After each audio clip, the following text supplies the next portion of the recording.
Kumbai, mi nome é Zoraida Molina Arendel. Salmo 36. Cerca bo, Senhor, fuente de vida tá. Picata conversar com o pecador, de profundidade de seu ser. E nota cai arriba mes, correndo mestirtim respeito para Deus. Picata calanche assina tanto, quem por mira su culpa ni odie. Lo que ta papia ta falso, blo mentira. Ela stop de ta juicioso e bom. Dormir na cama e ta studia maldade. Supia ta pegar de mal caminho. Entarria pásicos malo. Ma bo amor, Senhor, ta llega te na cielo. Bo fieldade ta mais alto que núbia. Bo justiça parece ser um massivo. Bo juicio nan fondo de la mão. Bo te cuida gente e bestia. Esta precioso Senhor ta bo bondade. Gente te esconde den sombra de bo ala nan. Nanta disfrutar de abundância de bo casa. Bota laga nan bebe na rio de bo delícia nan. Pa sobra cerca bo tinha fuente de vida. Den bo luz nos te mira tur luz.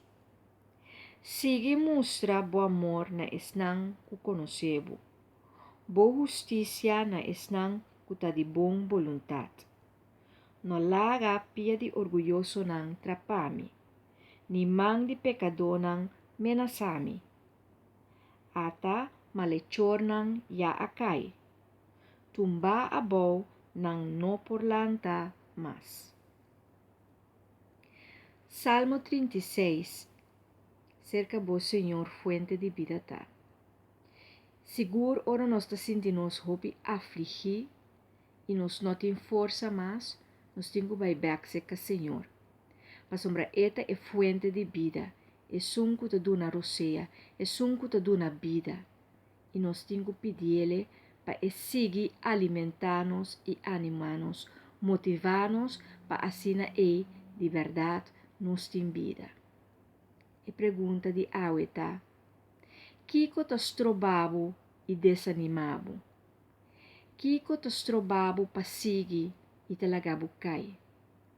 Pensei rato Kiko te cosnan que te preocupabo. E não lá é cosnan aqui molestiabo mais, pero busca bo refúgio cerca de Deus. Passo seca Senhor é fuente de vida tá.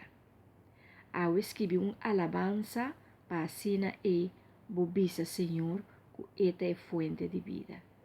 O eta é mata de wendruif, é que te alimenta, é que te dona vida, é que te dona roceia, é que te anima. E a me dangue. Enjoy the journey.